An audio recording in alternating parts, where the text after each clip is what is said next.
The morning sun bathed Ouagadougou in golden light, spilling across the rooftops where colonial architecture and modern glass towers stood side by side like uneasy neighbors. But inside the presidential palace, the air was heavy, not with heat, but with anticipation. It wasn't just another day of governance. Today, a confrontation was coming. If you believe that even a small nation can stand tall against great power, if you believe that Africa deserves to write its own destiny, if you see the unyielding fire in Captain Traoré's eyes, then like the video and subscribe to the channel, not just to support, but to stand with us. Stand with a wave of awakening, a wave of pride, of the new African spirit. This is not just the story of Burkina Faso. This is a call to all who still believe in justice, freedom, and honor. Together, we won't just witness history, we will write it. In a secured communication chamber lined with high-resolution monitors and encrypted servers, President Ibrahim Traoré stood still, his uniform crisp, his gaze unwavering. He didn't blink as the main screen flickered to life. On it appeared General Michael Langley, the commanding officer of AFRICOM, backed by the American flag, flanked by advisors, and smiling with the kind of practiced calm that masked deeper motives. Beside Traoré sat Fatoumata Diallo, Burkina Faso's foreign policy advisor, her sharp eyes scanning the printed briefings before her. She made a small, almost imperceptible note on a notepad. On the opposing screen sat Marcus Johnson, the U.S. military attaché and Langley's confidant, whose body language dripped with the confidence of a man who thought he already knew the outcome. Langley began the meeting with practiced ease. He spoke of strategic cooperation, of regional security, of joint efforts against Sahelian terrorism. His tone was warm, his words deliberate. There was nothing overtly aggressive in his offer, but buried beneath the promises of support were expectations, demands wrapped in diplomacy. We are prepared to increase our military presence in the region, Langley said. We're offering advanced training, logistical support, intelligence sharing. Then, with a pause calculated to land like a threat, he added, of course, we expect reciprocal alignment, regional and global. Traoré didn't flinch. He listened in silence, letting the weight of each word settle. His fingers interlaced on the desk before him, steady as stone. But behind his calm exterior, something churned. He had heard speeches like this before, from colonizers, from aid agencies, from men who mistook African leadership for a puppet stage. He wasn't here to perform. Fatoumata caught the shift in his expression, the tightening jaw, the flicker in his eyes. She scribbled 3 words on her pad and nudged it toward him: sovereignty, pride, trap. He glanced once, then returned his gaze to the screen. Outside the palace, the city was beginning to stir. Inside, it felt like the world had stopped spinning. Marcus Johnson leaned forward, studying Traoré's silence as if reading a chessboard. There was no need for raised voices, this was a war of gestures, of breathless pauses and diplomatic daggers. Langley's next line came slower, heavier. Refusing this offer may send the wrong message, he said. To the international community. To your own people. The words hung in the room like a noose. Traoré let them echo before responding. Slowly, he leaned forward, his eyes locked onto the camera. He wasn't just replying to Langley. He was speaking to history. For centuries, he said, Africa has been told what it needs. What to accept.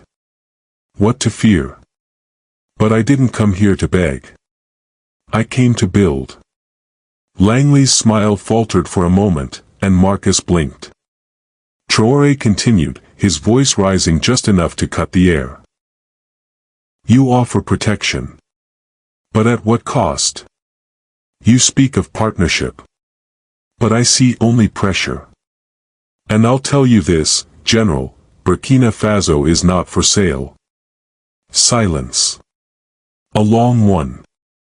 Then, just as Fatoumata reached for another note, Traore added, "I hope you're ready for my answer. Because it begins now." And then, the screen went black. If you believe that even a small nation can stand tall against great power. If you believe that Africa deserves to write its own destiny.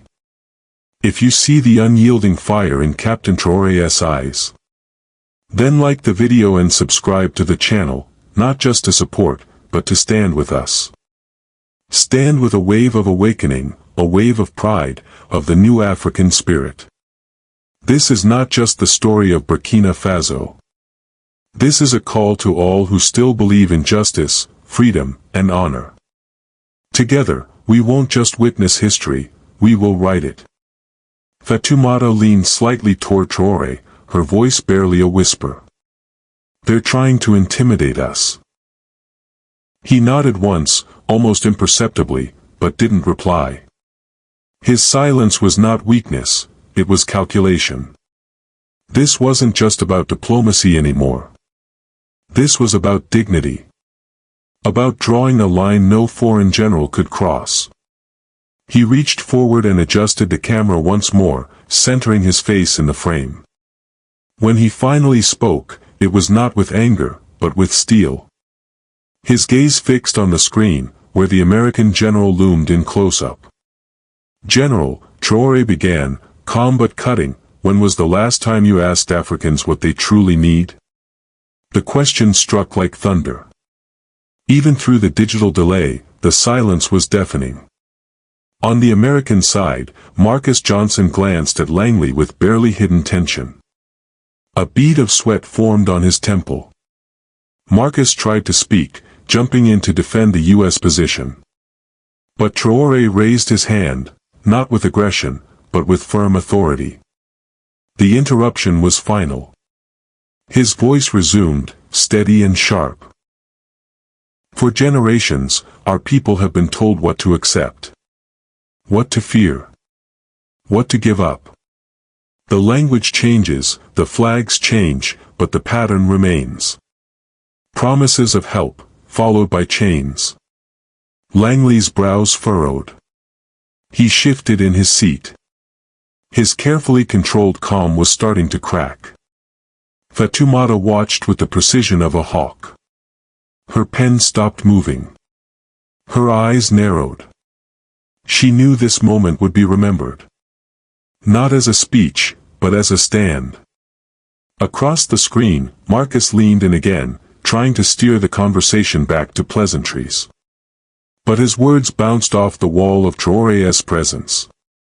This wasn't just a counterargument, it was an indictment.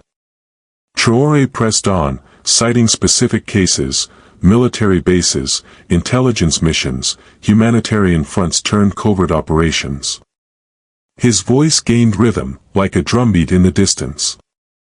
"In country after country," he said, "your soldiers arrived with aid, and left behind disorder. You brought training, but exported dependence.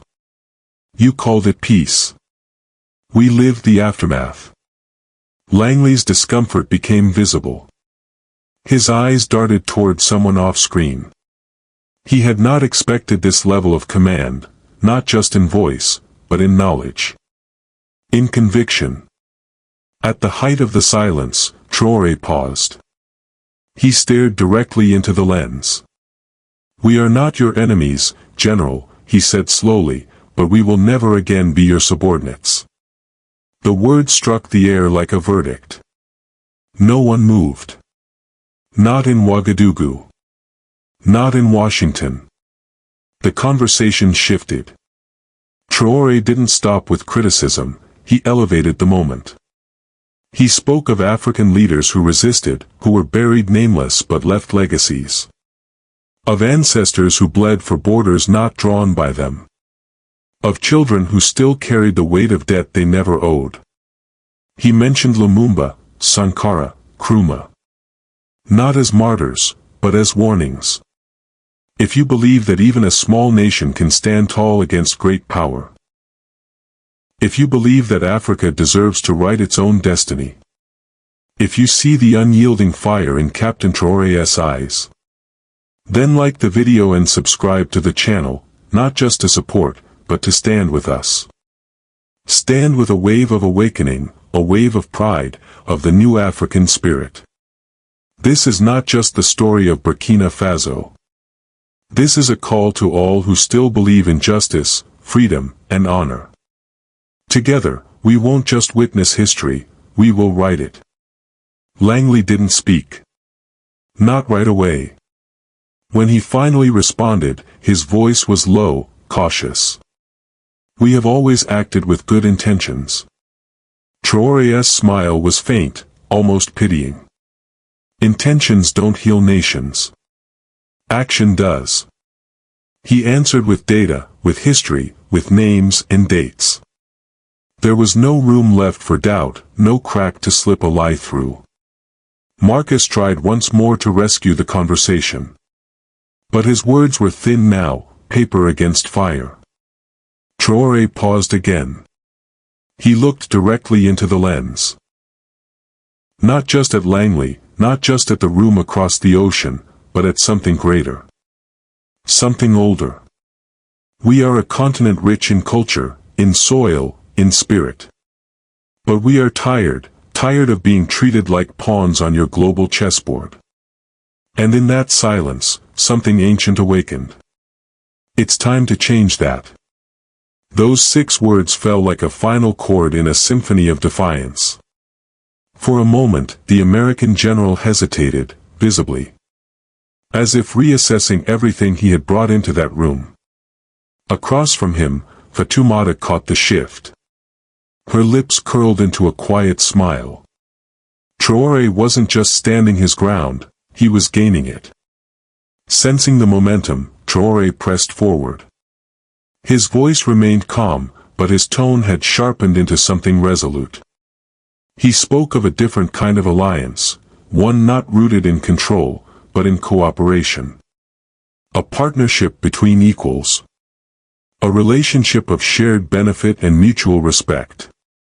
His words cut through the tension like a blade. Langley, the once dominant presence on screen, seemed to shrink. Every confident cue he had rehearsed, every subtle pressure tactic, now felt blunt and outdated. Marcus Johnson tried once again to soften the mood, but his voice lacked weight. Traoré's message had landed, and it was echoing.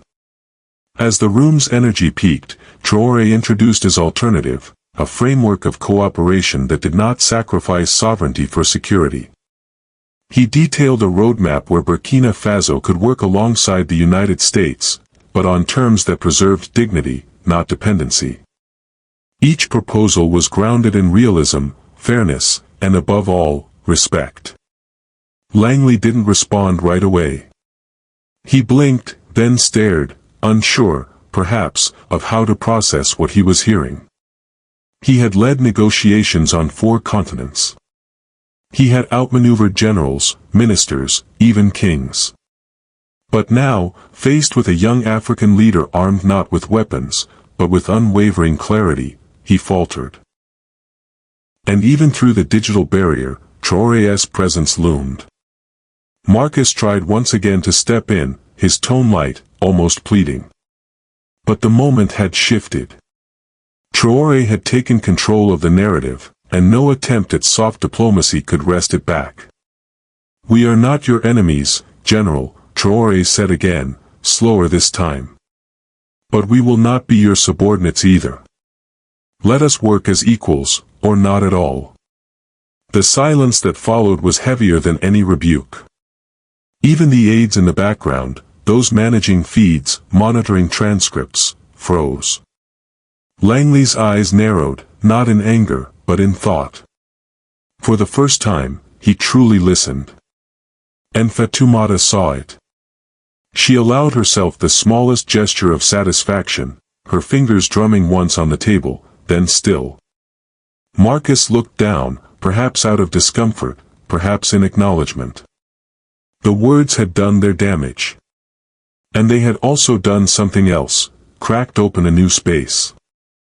The general asked for a brief pause. An unexpected move. The feed cut to a standby screen as he turned to consult his advisors. On the Burkina side, Traore leaned closer to Fatoumata. Their voices low, urgent, planning the next steps. They knew this was far from over. But today, something had shifted. When the transmission resumed, Langley's posture had changed. It was subtle, but real. His tone had lost its edge. He acknowledged that some of Traore's criticisms were valid. He expressed an openness, however cautious, to revisiting the U.S. approach in West Africa. It wasn't a concession. It wasn't a surrender. But it was a step. Traore didn't celebrate. He nodded once, knowing the true war would be in the follow-through. Days later, the footage of the meeting had gone viral. His speech, clipped into reels and headlines, raced across networks. The world watched as one of Africa's youngest presidents confronted the world's strongest military power, and didn't blink. International news channels replayed his words. Commentators called his stance clear, measured, unshakable. Across the continent, other African leaders began to speak out, not just in admiration, but in alignment. They called his message. It was a historic turning point for the continent. Across Burkina Faso, pride burst into the streets like wildfire. From Ouagadougou to Bobo-Dioulasso, crowds formed without coordination, waving flags, singing in local languages, chanting the name of their president. Children climbed onto rooftops to catch a glimpse of the celebrations below. For the first time in years, diplomacy had felt like victory. But far from the celebration, in the heart of Washington, General Langley faced the quiet storm of backlash. Inside the Pentagon's glass walls, he sat in back-to-back meetings, defending his performance. The transcript of the Traore call was dissected word by word.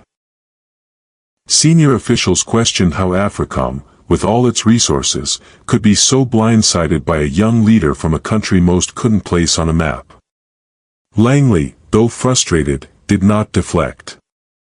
In private, he admitted what few dared to say aloud: Traore was not just a soldier turned president, he was the voice of a new Africa. And the old playbook no longer applied. Back in Ouagadougou, Fatoumata Diallo stepped into the spotlight. Calm, articulate, and tactically brilliant, she held a series of press briefings to explain the implications of Traore's stance. International journalists, hungry for access, crowded into makeshift halls. Cameras rolled.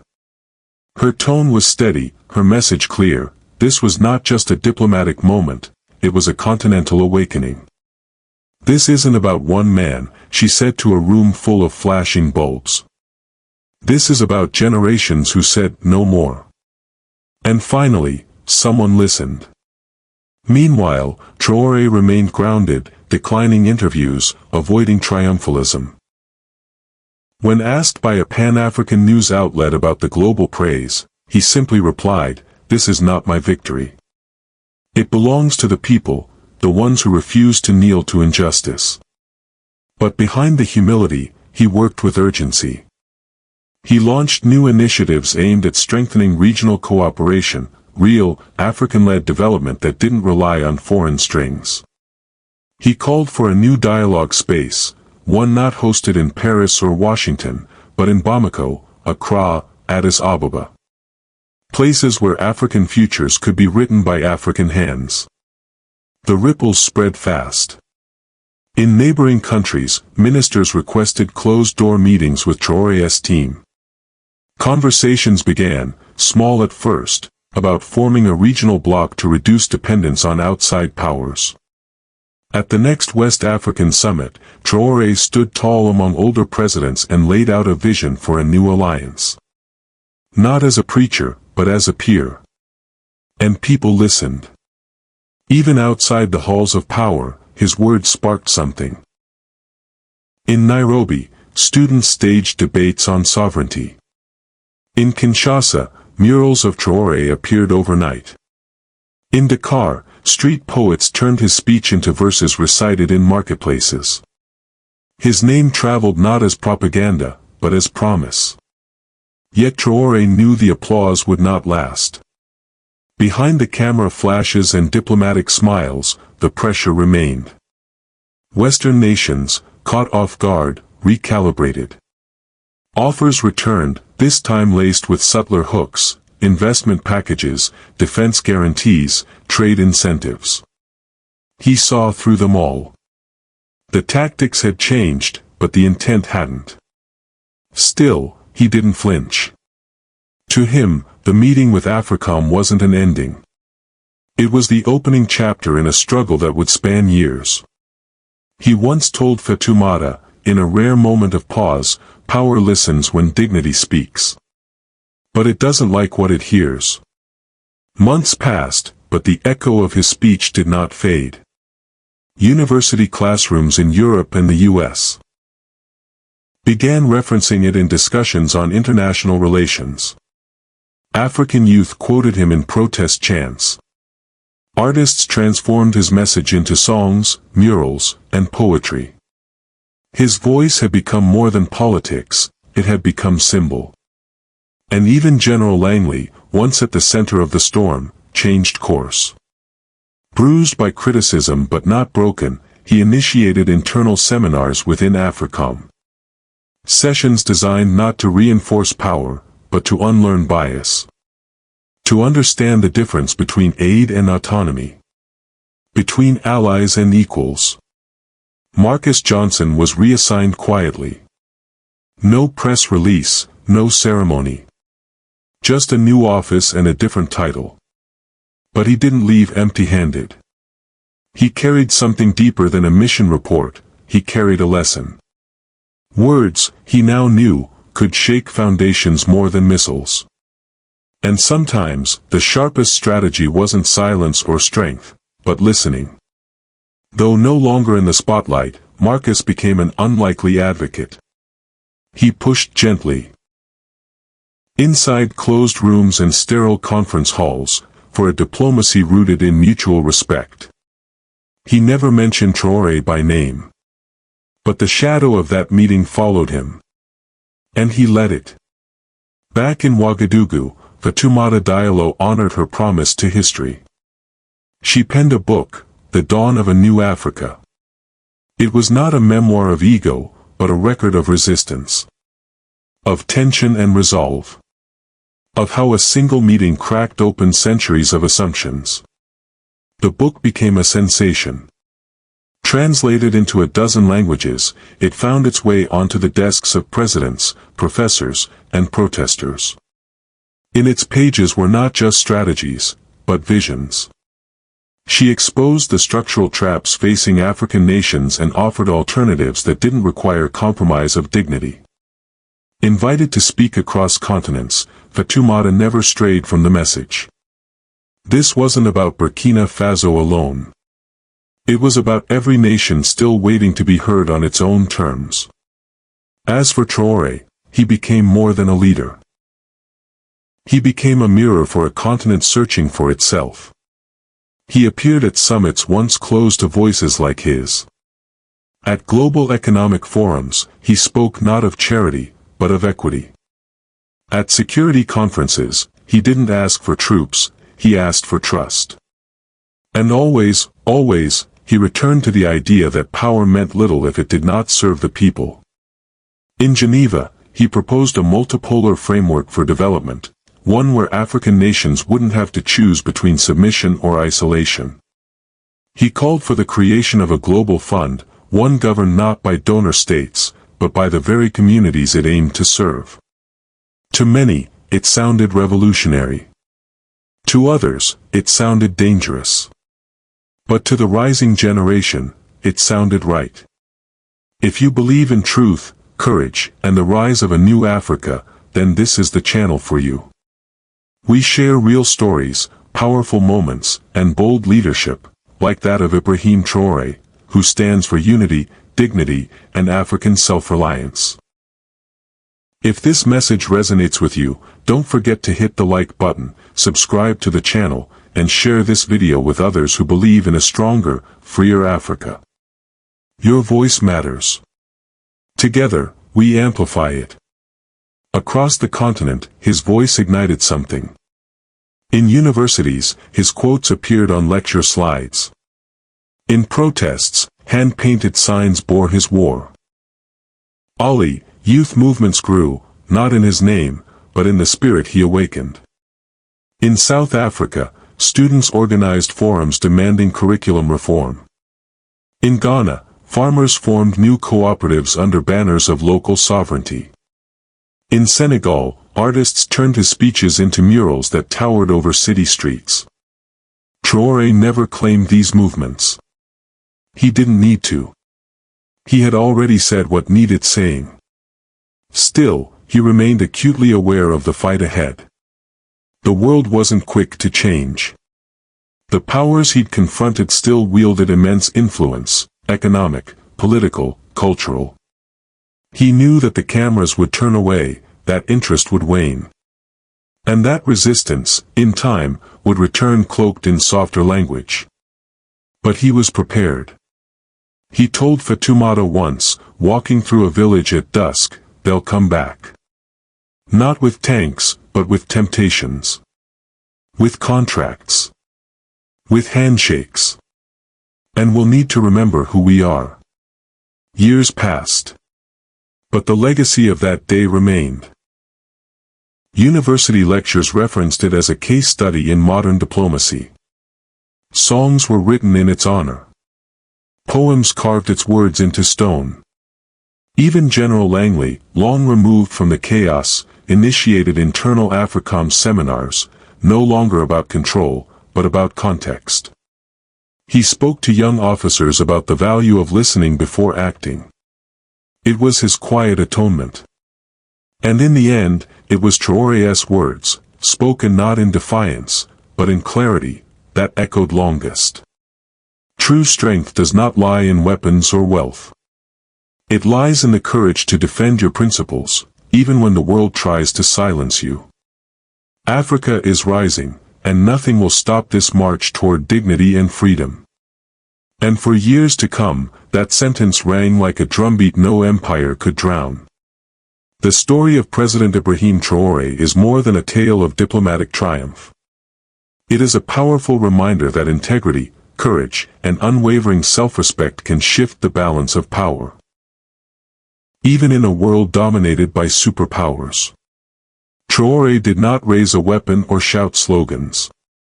He faced one of the world's most powerful generals with clarity, calm, and conviction, and in doing so, gave voice to millions who had long been ignored. One of the most important lessons is this: courage does not always wear a uniform or come with fanfare. Sometimes, it looks like a young leader choosing the right words in a room filled with pressure, choosing dignity over fear. Traoré's strength was not in how loudly he spoke, but in how deeply his words resonated. He reminded the world that Africa deserves a seat at the table, not as a guest, but as an equal. Another core message is that diplomacy should never be about submission. True diplomacy is the art of standing firm without closing doors. Traoré did not reject cooperation with the West, he rejected